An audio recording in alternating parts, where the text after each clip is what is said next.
Welcome to the Lawyerist Podcast, a series of conversations about law practice. Each week, we talk with legal entrepreneurs and innovators about building a successful law practice in today's challenging and constantly changing legal market.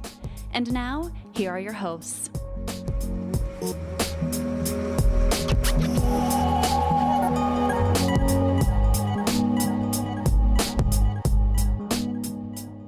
Hi, I'm Sam Glover. And I'm Aaron Street, and this is episode 188 of the Lawyerist Podcast, part of the Legal Talk Network. Today we're talking with Jim Sheils about how to have a better relationship with your family as a busy professional. Today's podcast is brought to you by LawPay, Ruby Receptionists, New Law Business Model, and SaneBox. We appreciate their support, and we'll tell you more about them later in the show. So one of the weird things about recording this podcast in the cadence we do is sometimes we're recording this way after a thing or before a thing, and then the thing happens, and then we're talking about it in the past tense, and it gets all weird and screwy. So we just got back from LabCon, and yet you're not going to be hearing from us until a few weeks after LabCon, which... Right. In that time frame makes it sound a little weird, but I'm still kind of coming off of the high of our first event under this new brand and what was for sure our best event after our first three TBD laws and now this new LabCon event, and it was spectacular. It was so spectacular. I think we said it there. It's probably one of the best things we do, and it just feels so energizing to get there and dig in and roll up our sleeves and talk law practice and make progress with the members of the lab who came. Yeah, and it's a cool mix of people where we have a portion of the attendees are kind of the influencers and thought leaders in the small firm industry. Another portion are people who are in the midst of our lab program and are on the path to dramatically improving their firm. And then we also bring in some kind of outside experts and provocateurs. I like provocateurs. Yeah. To make sure that we're having really lively, engaging discussions. And I think it makes for just a really cool mix of people with different ideas to both share with each other and learn from. And the exciting part, Aaron, is that we announced the next year's dates, which are going to be August 11th through 14th, 2019 in Minnesota at the same place we did it this year. And we opened up pre-registrations briefly. Just for the handful of people who were eligible to come based on having been there this year, and we're already half sold out for the coming year. That is so exciting. Like, I can't believe that I can believe it, but it's just so exciting that many people were like, oh, hell yeah, I'm coming, or I can't believe I missed it. I want to come. And you can come, but first... Yeah, I mean, it feels a little exploitative to use our podcast to like literally try to create FOMO. But no, let's create some FOMO. Yeah, so if you don't want to miss out on LabCon 2019, and spots are running out already, even though it's a year away, literally the only sure way to get an invitation to next year's event is to be part of our lab program, which you can learn about at lawyerist.com/lab.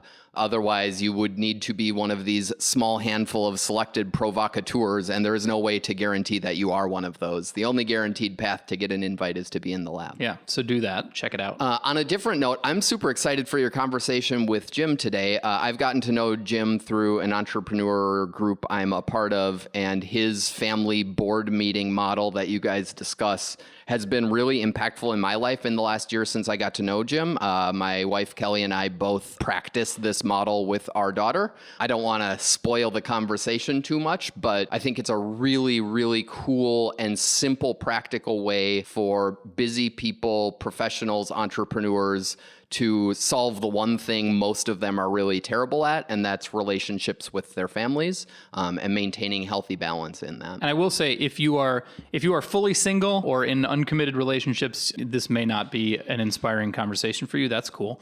But if you are in a committed relationship, the first half of our discussion is for you, and the second half of our discussion is about kids. So tune in as needed, I guess. Do we have like a fast forward cut mark we can send people to? I don't think we do. No, I don't have that, but commercial break, I guess. Yeah, stop at the commercial break if you don't have kids and don't care about children, which is cool.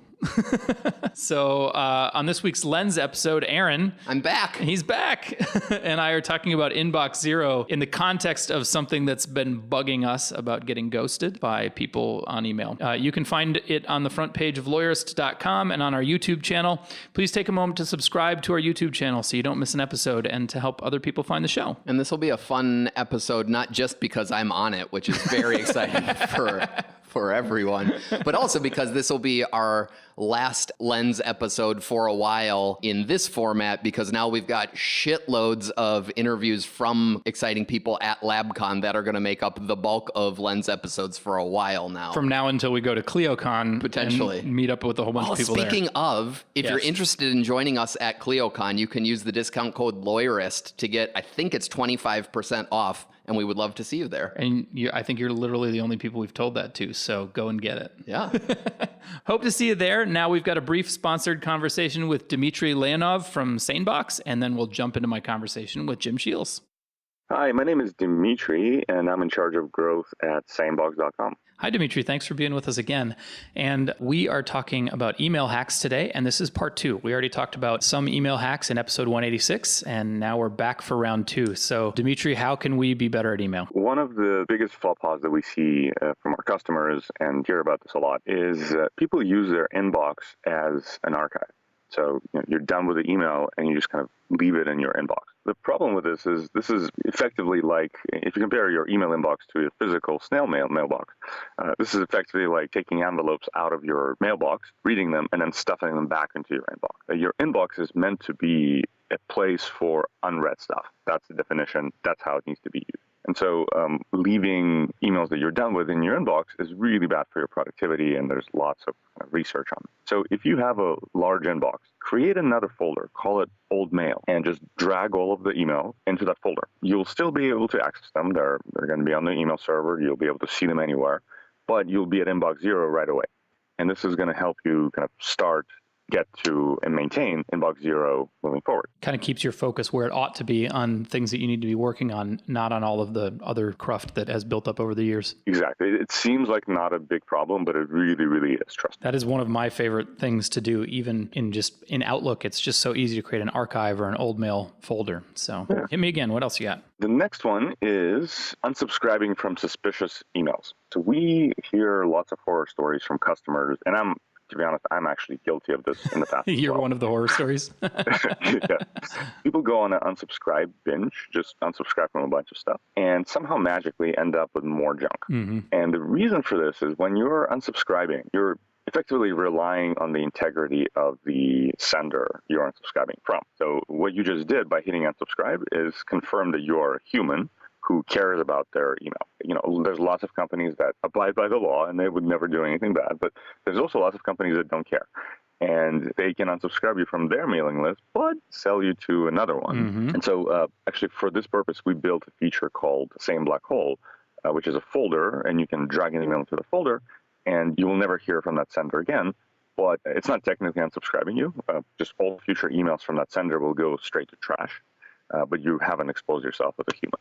So it's safer and easier. That makes sense because, by clicking unsubscribe, you're essentially verifying that it is a good email address. Exactly. All right. What else you got? So this is an easy one, but also funny/painful. If you're hitting reply all on an email, make sure you weren't BCC'd on the original email. Mm-hmm. Because I think this doesn't happen often, but if it does, it's really painful. So if you're BCC'd on something, that means only you and the sender know that you got this email. So if you're hitting reply all and you're replying to CC people, you're potentially really embarrassed the original sender. Yeah, for sure. And if you're sending emails, my advice is never use BCC. Just forward a copy of the email, but you can't really control what other people do. So you got to keep an eye out for that. Exactly. Yeah, I actually started doing that as well. I'm going to add that to mine too. So I think we have time for one more email hack. Give me your best one. Email is a fantastic medium for closed-ended questions. So if your question in the email is essentially multiple choice, that means it should be an email and it's perfect. If your email ends with thoughts, ? It's probably not a good email. Probably means there should be a phone call or a meeting or something else, but putting this in the email is not a good idea. Oh, that's really smart and makes a ton of sense. I feel like there's sometimes a tension between when somebody will send an email and the response is like, call me, which is sometimes frustrating. And maybe it should be call me because that's something we need to have a discussion about. Right. But you're right. There are absolutely some kinds of exchanges that just aren't well suited to that very limited kind of formal send, check later, think about, receive, respond format. So if you want to learn more about SaneBox, you can go to sanebox.com/lawyerist to learn more, and you'll get $25 off your subscription if you choose to join. Check that out. And Dmitry, thanks so much for sharing your email hacks with us. Thank you.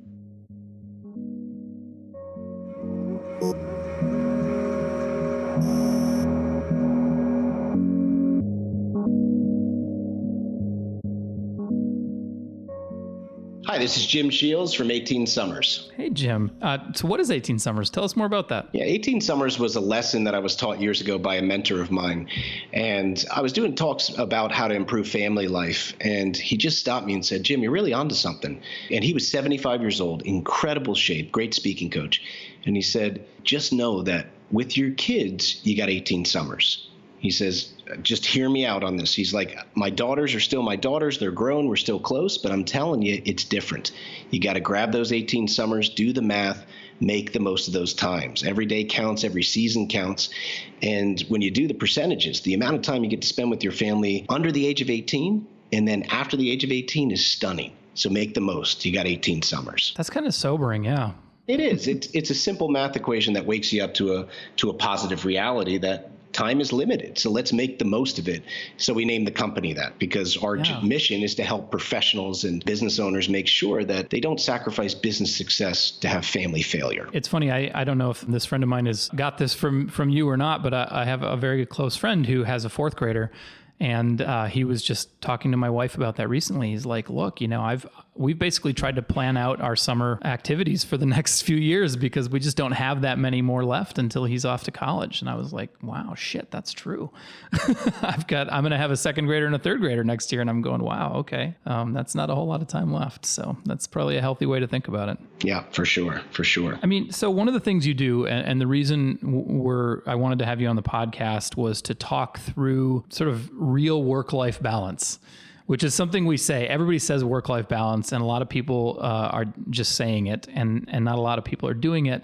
And it also feels to me like a lot of people don't really understand what that could mean because as lawyers, our jobs ask a lot of us, and we have sort of a culture as a profession of giving everything our jobs ask of us. And in the context of 18 Summers, like how do you find your way to do that? And so maybe because this is the work you do, maybe you have some insight into why does family fall to the wayside so quickly? And why is it so easy for us to do that when it's so important? And our jobs are important too, but it feels like that should be easier to balance. Yeah, it's not that easy because we get hyper-focused on a lot of professionals I've met.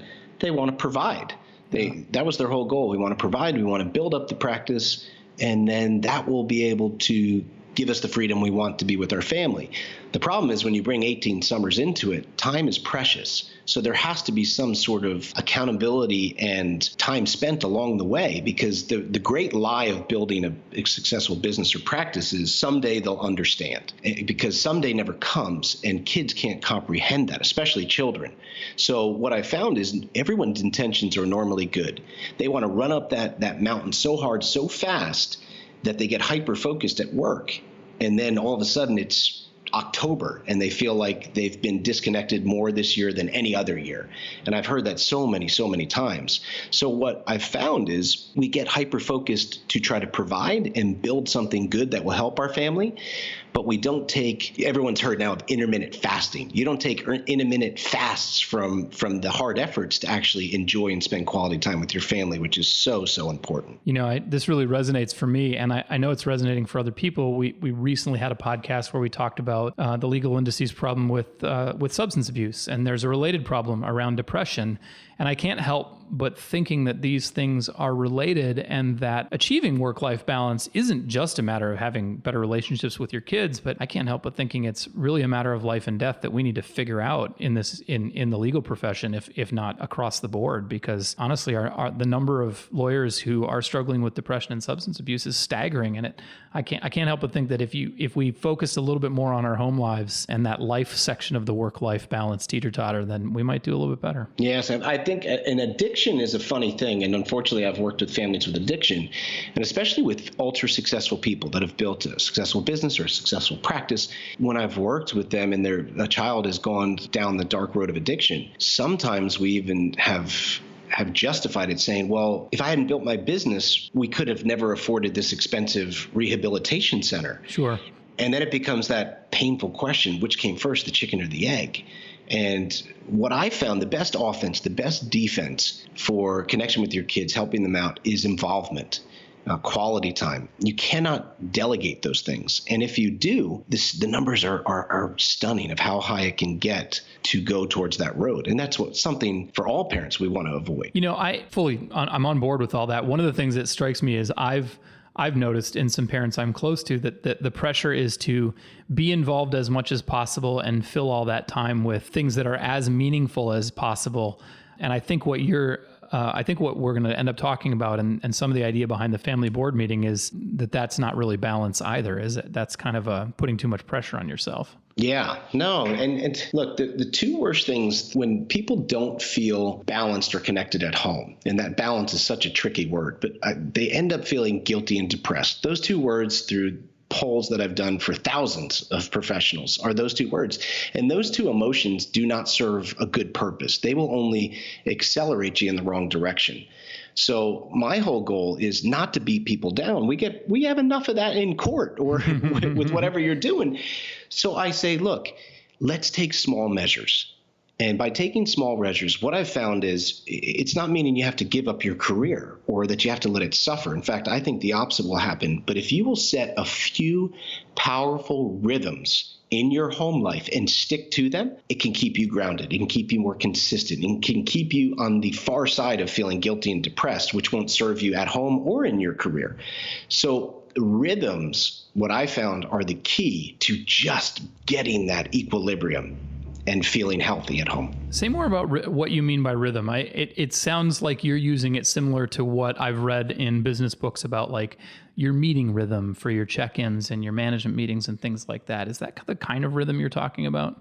Yes, absolutely. And what I found is I'm very entrepreneurial. I run 2 different businesses, but I found to save me against myself in business, I need to keep certain rhythms, certain important appointments, certain things like every Wednesday I meet with my CFO to go over numbers. I don't enjoy that at all, but I know that the business is better off if I keep that standing meeting for 2 hours every Wednesday. So that's just one example in the business. And I do the same thing at home.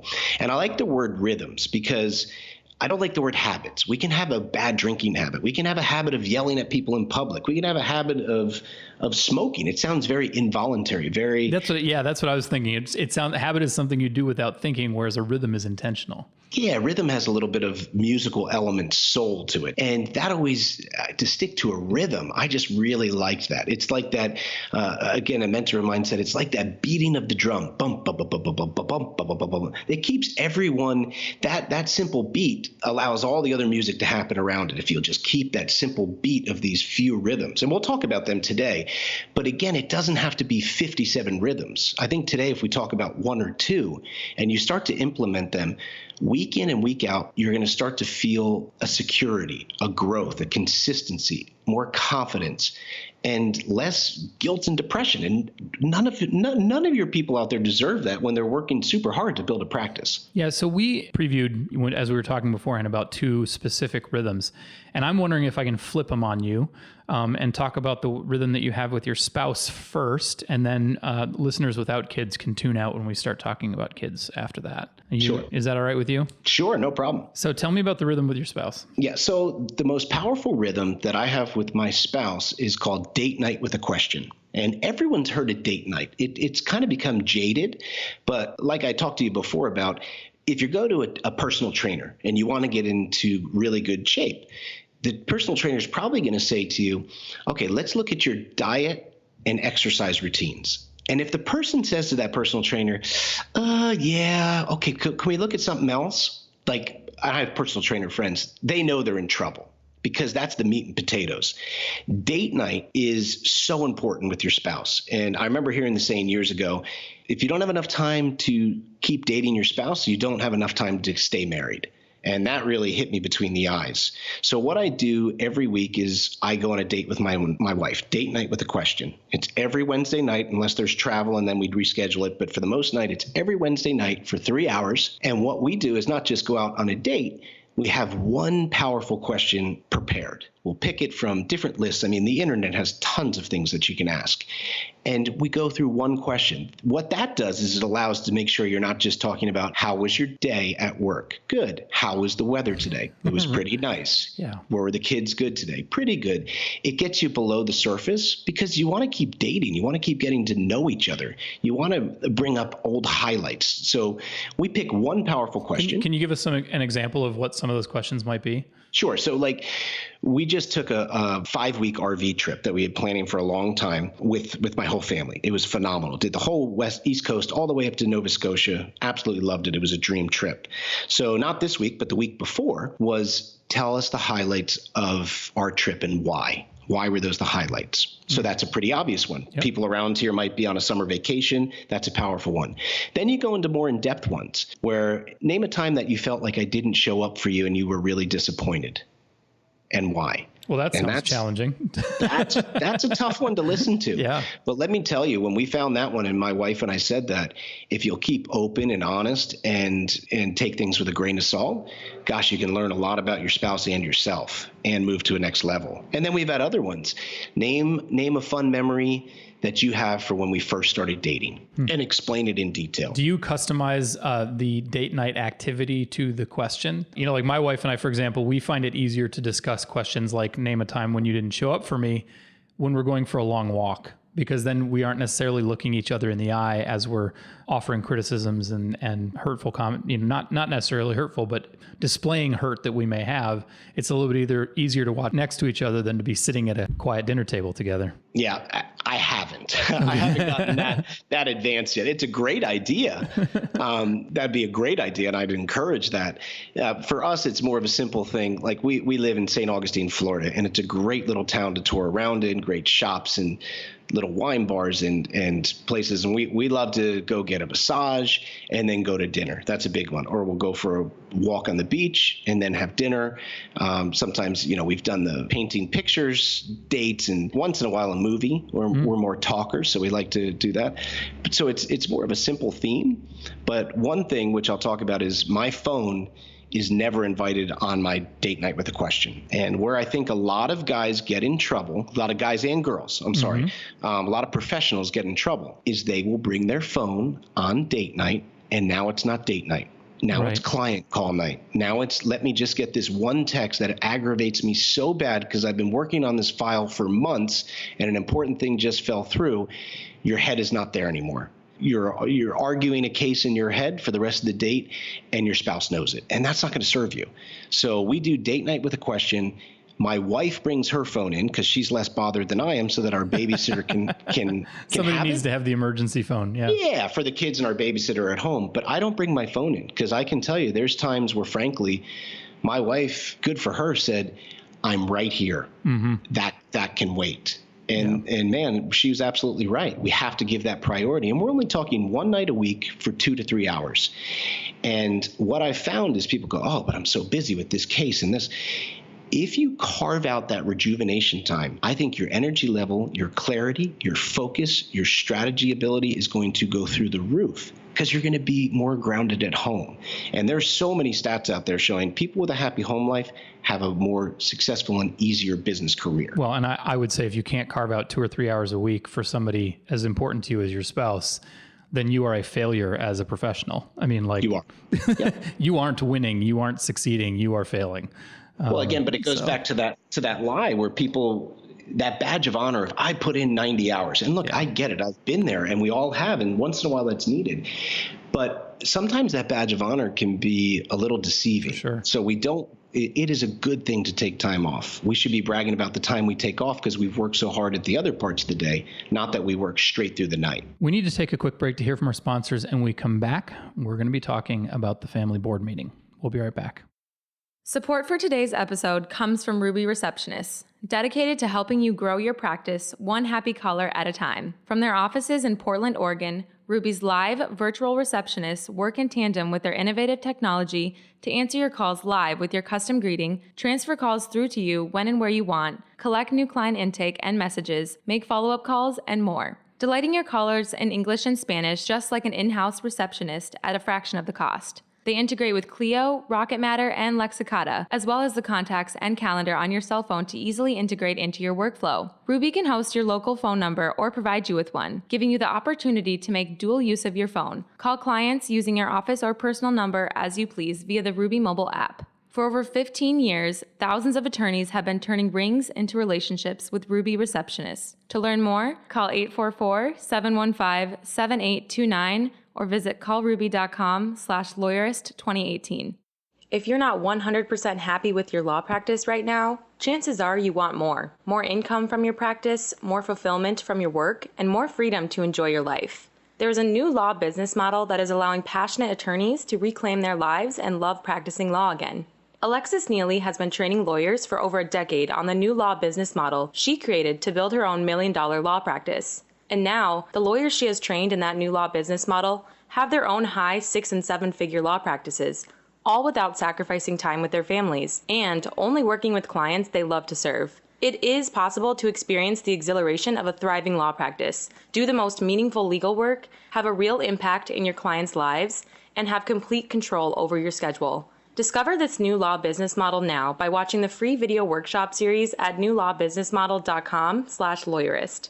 Did you know that attorneys who accept online payments get paid 39% faster on average than those who use traditional payment methods? With LawPay, the only payment solution offered through the ABA Advantage program, you can easily accept client payments online, via email, or in person. No equipment needed. Visit lawpay.com/lawyerist to sign up and get your first 3 months free.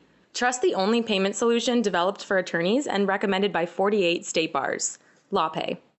Okay, Jim, we're back, and let's talk about rhythm number 2, the family board meeting. Yeah, the family board meeting was something where the importance of having parents involved in kids' life today has never been more important. And when you're building a business or a practice, you cannot delegate yourself out of quality time or parental responsibility, and that's what's happening. It goes to your spouse who's at home, an older sibling, a grandparent, a nanny. And a lot of times, it's more of the male professionals that are worse at this. And I don't know if it's an old programming, but they kind of delegated themselves out, and they show up once in a while as the disciplinarian or the parole officer, for lack of a better term. And there's no real connection. And I didn't want to live on the surface. I had a very serious thing happen to me 8 years ago where I donated a kidney to my father. And it was an incredible experience, but it changed my priorities around family and business. Both are important to me, but I know which one's more important and which one's second.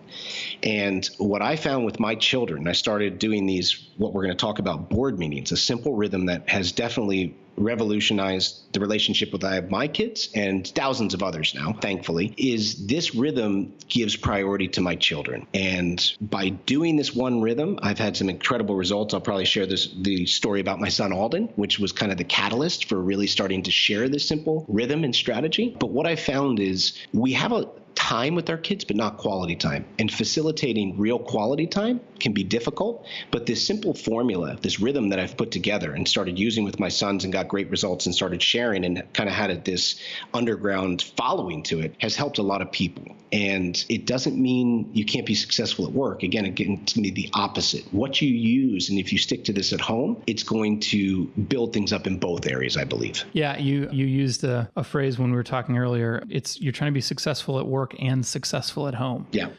Which I think is that's at least the way to describe the ultimate goal of the nebulous work-life balance idea, is figuring out what it means to you to be successful at work and successful at home. So I want to hear the story. Tell me the story. So, and it's a good story. Coming from me, of course, I'm going to say this, but it's actually a story I was very uncomfortable sharing. In fact, when I first started sharing it, I would break down in front of a stage of 500, 600 professionals. It was quite embarrassing, but then people come up and say, thank you for sharing that. And what it came about was, about 8 years ago, I met the love of my life, my wife. And when I fell in love with her, we hit it off instantly. I also had the chance to win the hearts of 2 beautiful little boys. My wife was married young to a high school boyfriend, very bad situation involving addiction and things. And she stood up got out of it and got full custody of her 2 sons. And there's no person I love or respect more in the world. And she was a phenomenal mom.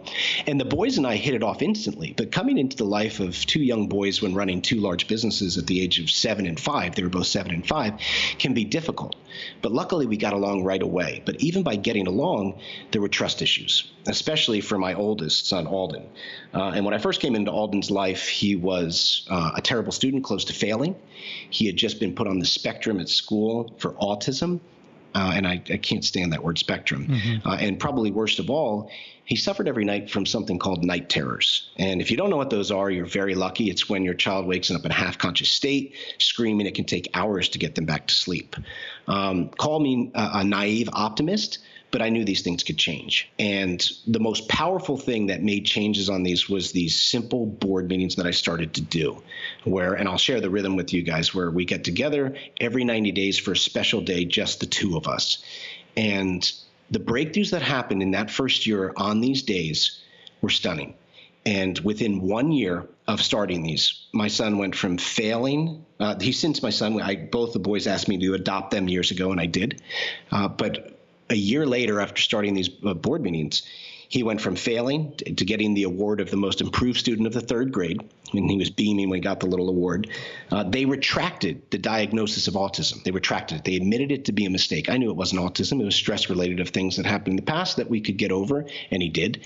And probably the most rewarding thing of all, his night terrors within 1 year were completely gone. Now, I would have given my entire career, my entire business fortunes to get those results, but I didn't have to. I stuck to this simple rhythm, and tracking back with my wife and I, without a doubt, the breakthroughs occurred on these simple board meetings that occurred 4 times within that first year, and that made all the difference. So tell me, so what is the board meeting? What's the template for it? Yeah, so I've decided a long time ago I was going to keep my children as my most important investors and clients. I think like an entrepreneur, the professionals out there probably think the same as me with their biggest clients. Your most important and biggest clients, I believe, are your children. So I practice the quarterly board meeting method, meaning once a quarter, I get together with my children for a board meeting. Each of them independently, right? Each of them independently. Yeah. It's a minimum of 4 hours. Uninterrupted. And there's only 3 guiding principles that work very powerfully together for good reasons. The first is one-on-one. The second is without electronics. The third, fun activity with focused reflection. And I can go through each one of those, but the things that happen when you set the stage for connection like that, where it's a planned day, uninterrupted, one-on-one, which when you really start to reflect back, the amount of one-on-one time that occurs between a busy professional and each one of their children is almost nil. Without electronics, the amount of one-on-one time between anyone and when they have multiple kids is pretty small. It is. And when people say, well, what's been your biggest finding? Because, I do a lot of consulting. I host retreats with a lot of families. I've said the biggest secret I've seen is you got to separate the parts to strengthen the whole. You have to. It's the best way to strengthen a family. All in family time is great, but date night with a question with my wife strengthens the family. These quarterly board meetings where it's just one of my sons and I, or my daughter and I, brings the whole family closer together. And you got to separate the parts to strengthen the whole. That's the power of one-on-one time. And a lot of times busy professionals, they skirt around it. They might throw it on their spouse. They might throw it on the siblings. When it's just one-on-one, there's nowhere to run. You got to connect. You got to give your attention. Once every 90 days doesn't seem like it could be enough to matter. And that's what a lot of people say. The problem is, it also seems like a really low bar, but well, and that's the beauty of it. See, what I found is there's, when you look at a lot of personal development groups out there, they have 90-day breakthrough plans because 90 days has a lot of science to it. What we found for relationship building, 90 days increments for these board meetings created anticipation and reflection. It's only 90 days out, they're anticipating the next one, and the last one has been recent enough where they're reflecting off of it. If you're only doing this once a year, like a birthday, that's not often enough. But if you're doing it once a week, they kind of lose their specialness. And the thing that's important to note here, people say, oh, so you only get together with your kids every 90 days. No. But what I found is... Yep. No, don't talk to them at all in between. Exactly, right? And I go, no, that's not what happens. But what happens is by having these simple one-on-one meetings and days together, I can tell you that the time in between those 90 days is more communicative, friendlier, happier, just overall more connected.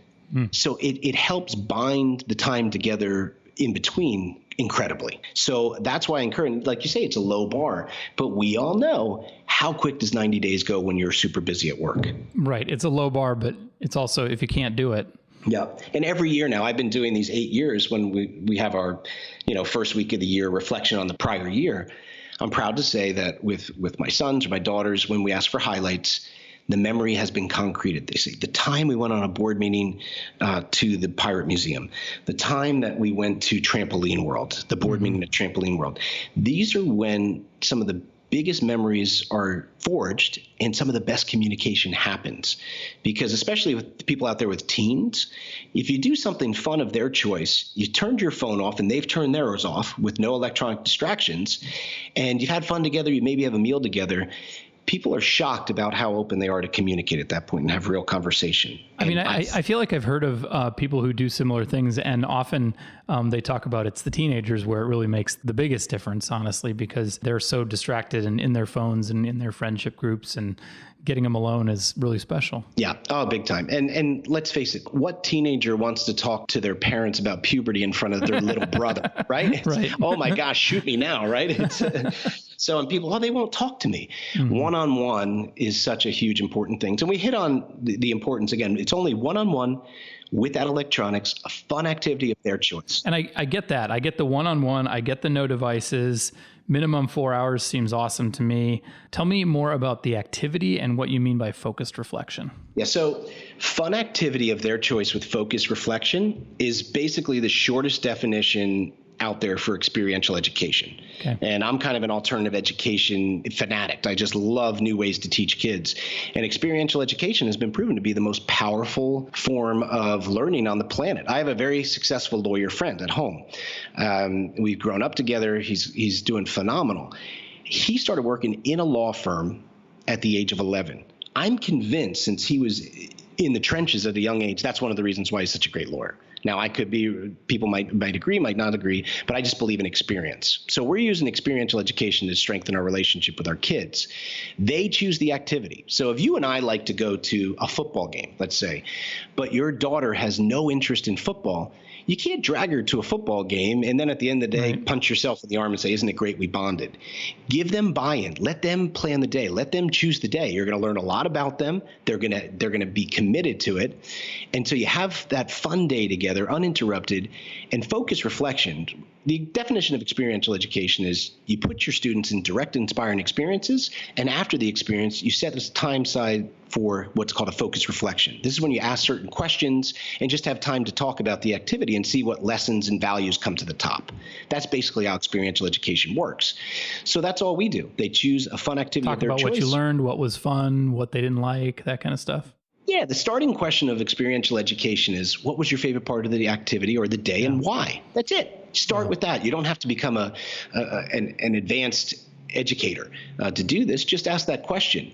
And then when you have the chance to answer back, be vulnerable. What I would say to my sons that first year is, man, I'm just feeling really blessed that you guys are in my life now, that you've chosen me, and I'm busy and I don't want to lose the chance to get to know you and to spend time like this with you and have fun. Literally, that's as long as the focused reflection was on our first board meeting.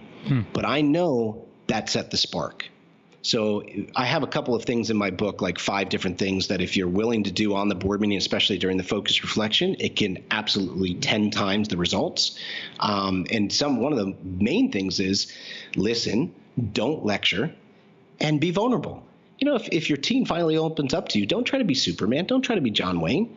Talk about a time you got pushed down at football practice, or talk about a time that your friends left you out of something and you felt really small. Don't overpower. They won't relate to you. So this is a very powerful time to connect. It's my guess. Well, I don't even think I'm actually guessing here, but I know parents, dads in particular, who love their kids, work hard to be involved in their lives, but just can't seem to overcome conflict with their kid. And my guess is too that when you go from not spending much time with your kid and focusing on work to no, we're going to go spend the whole day together, they might be really excited, but they also might have some resentment. And it seems to me that whether during the activity or during the focused reflection, that might bubble up and wind up in conflict, not just in, listening and quiet reflection. And I'm wondering if you have tips for sort of making that go smoothly instead of and avoiding that conflict that can sometimes pop up. Yeah, what I've found is if you'll just listen, don't always try to solve. We're always trying to solve. Maybe it's, again, a lot of the attorneys out there, they know how to win a case. They know how to get to the meat of things. Sometimes they just want to be heard. Sometimes they just want to get it out of their mouth so they can have a better feel for it. So what I've learned is just listen and don't lecture. If you use this time to do a quarterly board meeting with your kids where they plan a fun day, you do the activity, you have a great time, you go for a meal, and then you're spending some time talking, and you use it to try to discipline them about something that got in trouble with, last week, how they can improve, why they're not taking their studies serious enough, you have just burned all trust and interest in continuing to do these. And of course, as parents, sometimes we slip and we're prepared with our next 50 lectures. That is a kiss of death for a successful board meeting. So just don't lecture. Be vulnerable. Listen. You'll be surprised at what they talk about. And probably the biggest thing, which I talk about as the pinnacle, is have fun. Now, you might not necessarily enjoy the activity that your son does. Like one of my sons loves to fish. I loved to fish when I was younger. I kind of lost interest in it. I love surfing and other water activities, but I wasn't really into fishing anymore. If you show that you're bored or not really into it, it's one of the biggest ways you can disrespect. Go all in. I mean, the currency of fun for younger people is the most important currency. If you can't have fun with something that they've chosen to do, you're not honoring them. You're not respecting them. You're not connecting with them. Why should they open up? Why should they have that conversation of peer pressure, sex, drugs, addiction? Why should they talk to you about that if you can't simply show them that honorable commitment to have fun with what they've chosen? This sounds a bit like the idea of a yes day, which has kind of taken the internet by storm, it seems like, over the last year or so, when you just try to say yes to everything your kids want to do for the day. It sounds not quite exactly like that, but you bring a similar attitude to it, which is that you're going to kind of let the kid drive and you're going to listen and participate and go along with them and try not to impose your parenting on the thing as much as you can. Did I get that wrong, or is that kind of right? No, it is right. It's absolutely right. And what it means is, we say no all the time. We have to be disciplinarians all the time. On a board meeting day, put anything that's going on at work, any other trouble that you guys have had together, any differences, don't even think about it. You can carve out, 4 hours or so, 4 to 5 hours, where none of that has to be brought up. Just be there to be a yes man, a connector, a friend that says yes. You can say no the rest of the time. Yeah, next week, go right back to it. You're fine. But I think this, again, I've seen the level of trust this simple rhythm builds, because what happens is 90 days comes quick. And they're reflecting off the last one. Now they plan this next one. If you were into it, they're excited to plan the next one and the next one and the next one. And again, I'm 7+ years into this. And it is by far, when you say what helps balance you at home, Jim, date night with a question and this family board meeting strategy. This one-on-one time with my kids rhythmically, so there's no sibling rivalry. There's no, dad hangs out with her more. No, I do a special day with each one of you every quarter. And I have 4 kids. So people go, man, that's a lot of days in a quarter. And I go, man, how lucky am I? I decided to have 4 kids. Yeah. You can't delegate quality time. You want to have a deep, meaningful relationship, you got to put in quality time. And that's how it works. I think that's a nice way to wrap up. But I want to make sure that I mention, so your book about the family board meeting is available on Amazon. We will obviously include a link in the show notes to this episode, so you can just go click on it and get it. The paperback is under $10. So I suppose that's a cheap investment in your family, huh? Yep. If people want to learn more about the date night with a question, have you got a post I can link people to? I don't have one, but we're going to be doing one. So as soon as I do, I'll forward it to you and send that out. If they want to learn more about it, they can go to 18 Summers. We're going to be having a different group of resources there that will help with that. Very cool. Jim, thanks so much for being with me today. No, I appreciate it. Great being here.